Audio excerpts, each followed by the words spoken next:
Before we jump right into it, there's just a few things I need to mention. First off, I just want to say that the Death Battle crew did a fantastic job with the animated battle between these two psychopaths. Choice of music was on point, and shout out to Chris Guerrero and Danielle McRae for their excellent voice work, along with Marissa Lenti for her direction. It was very entertaining.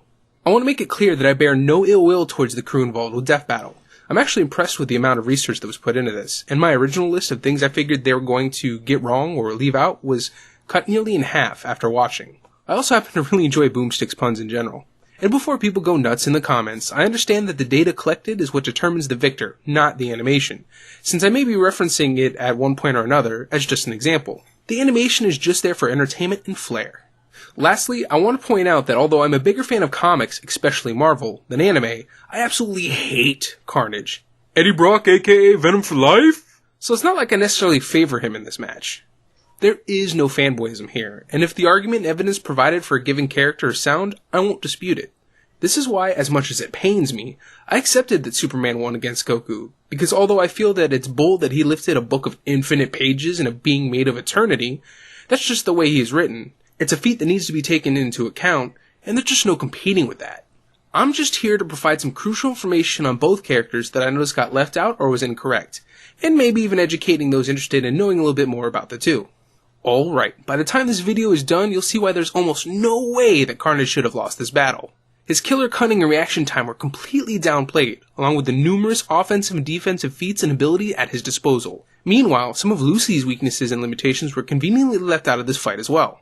We'll start by reviewing each combatant's feats, before really digging into the post-fight analysis. I find it funny that they insist on using only the manga version of Lucy, as it came before the anime, yet they use numerous versions of Carnage to come up with the data that they gathered, despite the best version of Carnage being Earth 616 Carnage. That's the version who came before all the others, such as the Ultimates and the Spider-Man animated series, and is considered the main continuity version of the character. That version of Carnage should be the only one being used.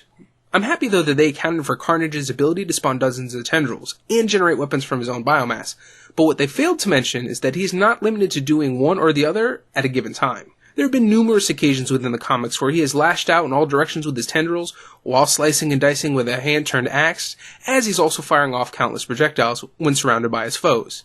He is the master of multitask, or should I say, multi-slash. Which brings me to his battle prowess. When it comes to murdering, Carnage is one of the sharpest tools in the shed. As the old saying goes, there's more than one way to skin a cat, and Carnage seems to know them all. Probably quite literally as well. He is efficient, creative, and even adaptive by nature, as most serial killers are, and the symbiote just increased his killing potential tenfold. Every time he has faced Spider-Man, Venom, or any of the other heroes and villains he has come across, just when they thought they had him beat, he hits them with a symbiotic curveball. Whether it be sprouting wings, as highlighted in this death battle, increasing his biomass to take over an entire town, absorbing other symbiotes or pieces of himself to grow in size and power, and so on. They even mentions Carnage's ability to completely camouflage with his surroundings, rendering him invisible to the naked eye, but don't seem to factor that in the fight at all, which is important, and I'll explain later as to why. Even Carnage's speed feat isn't the max he's capable of. The first example they use is Venom's feat of capturing a bullet from an unidentified handgun after it's fired, clocking him at over 1,500 miles per hour. That pales in comparison to a bullet fired at a much closer distance at a generic symbiote, by what can be closest identified as a Smith & Wesson Model 29, a .44 Magnum, which was used by some law enforcement around that time. Now, the bullet mass type ultimately affects the velocity, and therefore the miles per hour, but even the lowest outcome puts the bullet speed at 970.8 miles per hour. Since we don't have an exact height of the two gentlemen involved, we'll assume they are the average male height of about 5 foot 9 inches. Given this number, we can also see that the distance from the revolver to the target is roughly 3 feet away, and that the tendril catches the bullet nearly a foot away from the intended target. That means the distance the symbiote would have to travel before catching the bullet would be 24 inches. Given these statistics, the symbiote would need to be moving at roughly 2,254 miles per hour. To top it off, that's just a generic symbiote, which is slower than Venom, which is slower than Carnage, which means that Carnage's speed exceeds that number as well. The time Carnage stretched numerous tendrils throughout New York in an attempt to locate the kidnapped reporter Alice wasn't even the longest range he's capable of. In Carnage USA, he managed to stretch his tendrils out far enough to take over almost an entire town of people in Doverton, Colorado, in a matter of seconds using the sewer system. Now, although I do not have a completely accurate way of measuring the exact distance his tendrils traveled, there are quite a few things to consider in order to give us a good rough estimate. Doverton is a country town with a population of 1,146. Like most towns as opposed to cities, population density is nowhere near as closely packed together. We're even shown multiple locations, such as the meatpacking plant that Carnage is located for this feat, are a good distance from one another, as buildings are either not in view at all, or are far off and in the distance in the mountains. It's safe to say that the distance traveled to accomplish this greatly exceeds that of 2 miles. But wait, there's more! Carnage even dodged a microwave blast from Firestar. Now that may not sound impressive, but Firestar has command over microwaves. For anyone unfamiliar, microwaves are electromagnetic waves that travel with the speed of light. That means Carnage dodged an attack traveling at about 670,616,629 miles per hour. But that's just ridiculous, right? There's no way that Firestar's attack can move that quick or be that powerful. Oh. Well then. I guess it is. As for feats of strength, according to the new Avengers Most Wanted files, Carnage is listed as being capable of lifting 80 tons, not the 50 tons that Deathbattle had mentioned. That's not all though. It's also pointed out that Carnage was able to overpower both Venom and Spider-Man with relative ease, and that Spider-Man's greatest feat of strength was 130 tons. But that too is not the case. Spider-Man's support beam feat was mentioned, but discounted due to it being beyond accurate measurement, and no other similar feats to help support it. Except there was such a similar feat. Spider-Man once lifted the side of a building with one hand, even impressing himself. That means the support beam feat isn't too far-fetched after all, which brings us back to Carnage being even stronger than that. Now to address the explosive in the room. The ultimate tensile strength and durability of the symbiote biomass far exceeds that of Spider-Man's webbing, as shown by the fact that Venom has been known to easily tear away Spider-Man's webbing, yet he struggles to break free from Carnage. This easily explains why the tritium bomb appears larger in size and strength than the gene bomb, as Spider-Man's webbing wasn't anywhere near as effective. However, one also has to take in consideration that the structure in which the gene bomb was stored in is also far greater in size than the Daily Bugle, thus the explosion would look smaller by comparison. There's also the fact that the destructive amount of energy and force that the bomb was capable of was designed, using celestial and science and technology, to only affect living beings that did not carry the X gene, leaving the rest of the world unscathed by the blast. It wasn't capable of causing such structural damage, which is why we only see the energy escaping the existing hole and not creating a larger one. If anything, this is more of a failing on the artist's part to properly convey the true strength of the gene bomb in the first place. In addition, because of the targeted nature of the gene bomb, Deathbattle tried to further water it down by calling it a biological weapon, but that's farthest from the truth. The bomb was built to flash fry, or vaporize, as to where biological weapons are made up of living organisms or replicating entities that infect and kill their host. The two weapons work completely different, and it's clearly stated which style of explosive the gene bomb is. All of these things considered, it's clear why comparing the tritium bomb to the gene bomb was a very poor example, when trying to gauge Carnage's durability. As for the comment about there being no other feats to remotely back up planetary level durability, it's funny how they choose to disregard the fact that the gene bomb itself was designed to be just that powerful. To figure out the amount of power required to accomplish such an unimaginable feat would require a considerable amount of research. Thankfully for me, someone already thought of the same question and did the work for me. So it would take over 3 million bombs, equivalent to the little boy that Lucy's feat is compared to, in order to cover the entire landmass of the planet. Yeah, that's a lot more than I thought it would take, and we clearly see Carnage survive it. Even if the gene bomb was only a fraction as powerful, it's still quite apparent that it's still more powerful than Lucy's nuclear fist, yet that doesn't seem to be good enough to factor into this battle.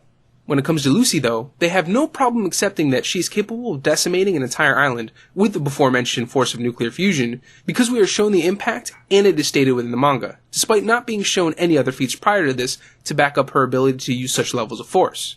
If you're going to accept one feat in such a way, then you have to accept the other just the same. After all, you have no problem accepting and factoring into the fight that Superman lifted a book of infinite pages in being made of eternity for this battle. Sorry. Still find that a tad bit ridiculous. Don't get me wrong, Lucy is still a force to be reckoned with. The problem with Deathbattle's analysis of Lucy is that it treats all of her greatest feats as if it's something that she can do at all times, when that sadly is not the case. Kind of like Stans from JoJo's Bizarre Adventures, vectors are incredibly powerful and durable extensions of the user, while users themselves, not so much. When a Diclonius exerts too much energy, entropy gets dialed to 11 and their bodies literally start to break down and melt. Also, vectors are telekinetic in nature, which means they are completely dependent upon the Diclonius' mind. Remember this detail, as it will be important later. Now, they are correct that Lucy can use up to 28 vectors, but again, this is only when she pushes her body beyond its normal limits. She can safely only use 14 vectors at one time, with a max range of 2 meters, which is just under 7 feet. This range can be extended along with the width of each vector, but again, at great cost. Lucy's feats of strength seem to be in order, except that she only destroyed one battleship, not two, as the other one was shielded by a special Diclonius machine hybrid that was capable of inverse frequencies that cancelled out vector attacks. Destroying multiple buildings is, however, still quite an impressive feat, but this brings us right back to Lucy only being capable of doing this when she pushes her body beyond its limit, causing considerable damage to her own body in the process. As for Lucy's durability, it's the vectors that tank the damage throughout the manga, not Lucy herself. To further prove this, there are several instances throughout the manga where we see Lucy and other Diclonius harmed no different than the average human, such as by digging in sand for shells for too long, grazed by bullets, and bleeding from being punched in the face by a normal human. Even Mariko's explosion was partially shielded by Lucy's vectors, which is why you see her slightly damaged and her horns destroyed.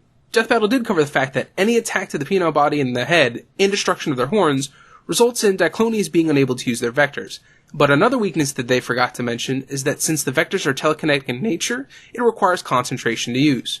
Numerous times throughout the manga we're shown Diclonius unable to properly use their vectors, or even at all, due to disorientation and extreme amounts of pain. Now, some Diclonius are able to endure the pain enough to still use their vectors, such as Nana, who was tortured and experimented on all of her life, and Lucy once her body already started melting and the DNA voice took over, pushing past the pain. That being said, there are more ways to counter the vectors than what was established within the analysis provided. With the feats now revised, we can finally get to the good part, the post-fight analysis. One of the pop-up facts states that Carnage's ability to infect and control other people can only be instigated through an initial physical connection, and can't do so through his projectiles, but that is false. In a more recent comic, while Norman Osborn had the Carnage symbiote and became the Red Goblin, his projectiles were proven to still be a lasting part of the symbiote, even far detached from his body, and completely under his control. Unlike Norman Osborn, however, Cletus Cassidy Carnage wouldn't hesitate to have such projectiles move straight for critical organs. Even if we were to keep all the feats as they were for this death battle, without the corrections I've made, the animation showed at least one projectile would hit Lucy, and that's all Carnage needs to control and kill. It's also stated that Carnage is outclassed in every way, except durability, but I've already proven that this isn't the case either. I mean, we can clearly see that Apocalypse was surprised by the outcome. With Lucy pushing her body past its limits, she could easily top Carnage's top range of attack, but even with Lucy's impressive attack speed of 440,000 miles per hour in that state, she still doesn't come nearly as close to Carnage's ability to dodge an attack traveling at 670,616,629 miles per hour. She's just too slow. As for the little comment about Carnage having less durability than one bonded to Norman Osborn, Green Goblin, even that isn't right, as we see Red Goblin and Spider-Man with the Venom symbiote duking it out. Spider-Man is clearly outmatched, even with the Venom symbiote assisting him, but manages to convince Norman Osborn to abandon the symbiote and claim the victory for himself. He's tricked into doing so and is easily beaten by Spider-Man afterwards. This shows us what we already know. The Carnage symbiote's durability and strength wasn't increased because of Goblin powers, it was the other way around. Green Goblin isn't as powerful as Spider-Man, but even with both having their own symbiote, Red Goblin clearly comes out on top. Lucy's ace in the hole, the Apocalypse, couldn't even do the job, even if it could touch him. But it couldn't. People can argue that Lucy could hold him down to get the job done, but that just takes us back to his reaction time and overall speed. But there's also the fact that Carnage can break down into a molecular filament and slither away before Lucy could do anything about it. Let's just say that Lucy could connect with it, hitting Carnage with the force of a nuclear bomb. Carnage has already tanked a gene bomb worth over 3 million of the bombs that her feat is compared to. Deathbattle brought up the blood burning fact, but the problem with that is that it applies to humans, and Carnage is anything but human at this point. It's nice to see Deathbattle recognize that Carnage could end the fight with a single fatal hit, but that brings me up to my biggest gripe with this fight. Deathbattle actually believes that Lucy had more offensive and defensive options for getting in the first hit. Lucy's experience in combat has always been a frontal assault, even against several opponents at once. It's almost like nobody's ever heard of flanking or other tactical combat maneuvers, which is important, because Carnage's numerous tendrils can come from any angle. Carnage can see an attack coming from anywhere, thanks to his symbiote being a suit of eyes, as to where Lucy is not as fortunate. We've seen time and time again how our opponents have gotten the drop on her. It's just a shame that no one is competent or accurate enough to capitalize on such opportunities. As the battle would rage on, even if we nerfed Carnage's attack speed, as Deathbattle has, he wouldn't continue attacking in the same way if he found it to be ineffective. Cletus Cassidy is an experienced serial killer, who doesn't have invisible killer hands to help do his dirty work. He had to adapt and find creative ways to seek out and kill his victims without getting caught. His killer cunning was vastly increased when bonded with Carnage, who provided countless new ways to kill. Lucy can slice him to pieces, but that would only provide Carnage with plenty of new points to attack from, as he can regen parts of himself enough to attack from each individual part before becoming whole again if he so chooses. Sure, Lucy's vectors can try and get in the way, but Carnage has an answer for that. Aside from landing the killing blow, Carnage could disable Lucy's vectors by slicing off a horn, or just doing one of the many horrible things he does best, inflicting an incredible amount of pain. Dodging the vectors to close the gap wouldn't even be that difficult, as we've seen a human capable of doing so only having fought Lucy once before. I could go on, but I think I've made my point pretty clear, and provided an ample amount of evidence to back up everything that was presented. I said it from the beginning of this video, and I'll say it again. There is almost no way Carnage would have lost this battle. In order to accomplish her greatest feats in this fight, Lucy would have to push her body beyond its limits from the very start, which can't be done until she is forced to a point where she lets the DNA voice take over. This would only result in her body quickly melting, leaving her open for an attack, and even if she were to somehow best Carnage, it would still end in her death immediately afterwards. At best, this fight would result in a double KO. Manga can be crazy sometimes, but comics are just OP with some of the nonsense they come up with. And that is why Carnage truly should have won this death battle. If you enjoyed this video, be sure to like, share, and subscribe, dinging the bell to remain notified of any new videos that we put out. Follow us on Twitch for random live streams throughout the week, such as Dragon Ball FighterZ and Monster Hunter World in the near future. And if you'd like to see us grow, head over to our Patreon and become a patron today.